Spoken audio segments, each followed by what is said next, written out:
Revelation chapter 21 verses 1 through 5. A new heaven, a new earth, a new Jerusalem, God's dwelling with the human race.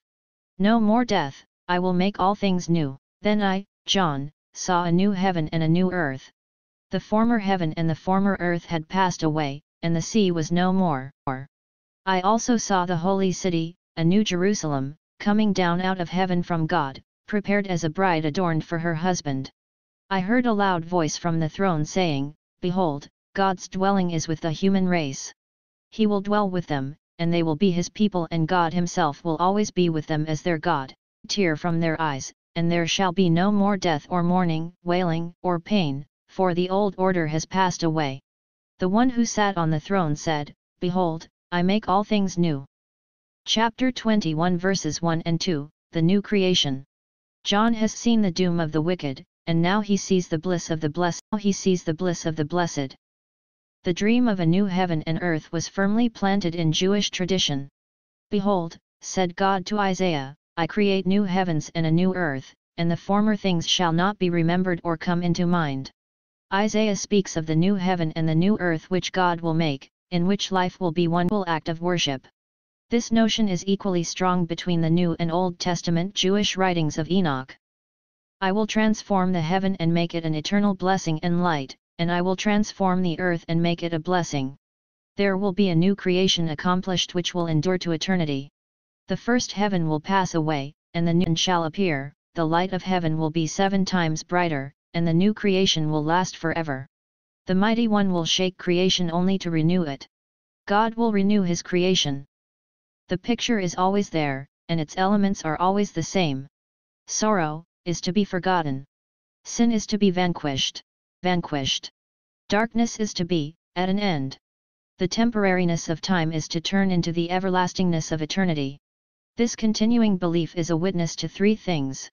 To the unquenchable longings in man's soul. To man's inherent sense of sin, and to man's faith in God. The sea in John and dangerous. It was where the beast lived. We don't know how the new earth will look like or where it will be, but God and his followers, those whose names are written in the book of life, will be united and live there forever. Will you be joining them? Here, once again, is a dream of the Jews which never died, the restoration of Jerusalem, the holy city. This dream has a background which is essentially Greek. One of the great contributions to the world's philosophical thought was Plato's doctrine of ideas or forms. Plato was born in 427 BC, and died in 347 BC, and taught the world there existed the perfect form or idea of everything upon earth. Everything on earth was an imperfect copy of the heavenly form and ideas. If that was so, there is a heavenly Jerusalem of which the earthly Jerusalem is an imperfect copy of the heavenly Jerusalem. That is what Paul was thinking of when he speaks of the Jerusalem that is above, and what is in the mind of the writer to the Hebrews when he speaks of the heavenly Jerusalem. This conception of pre-existing forms may seem strange. But behind it is the great truth that a notion, a perfect place, actually exists. It also means that God is the source of the perfection. The I is a challenge, which, even if it is not worked out in this world, can still be worked out in the next. It is easy to see that the New Jerusalem was a constant dream. John described it using the different visions of the Old Testament, and the writers between the Testaments spoke of the precious stones, the streets and buildings of gold, the ever-open gates. The light of God makes the light of the sun and the moon unnecessary. The calmings of the nations and the bringing of their gifts. Even when Jerusalem was destroyed, the Jews never lost confidence that God would restore it.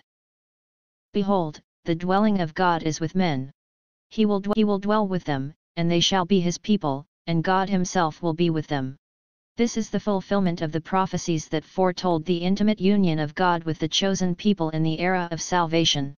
The intimacy that the first man enjoyed in paradise and that Israel experienced in desert and temple is now granted to all members of the people of God, forever.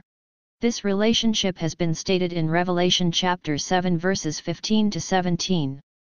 God's eternal friendship brings certain things. Tears, grief, crying and pain are gone. That, too, had been the dream of the prophets of the ancient days. They shall obtain joy and gladness, said Isaiah of the pilgrims of the heavenly way, and sorrow and sighing shall flee away. I will rejoice in Jerusalem, and be glad in my people, no more shall be heard in it the sound of weeping and the cry of distress. Death, too, shall be gone. That, too, had been the dream of the ancient prophets. Swallow up death in victory, and the Lord God will wipe away tears from all faces. God is the Creator and therefore the first.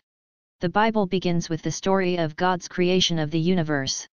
The Bible ends with God's creation of a new heaven and a new earth. This is a tremendous hope and encouragement for the believer.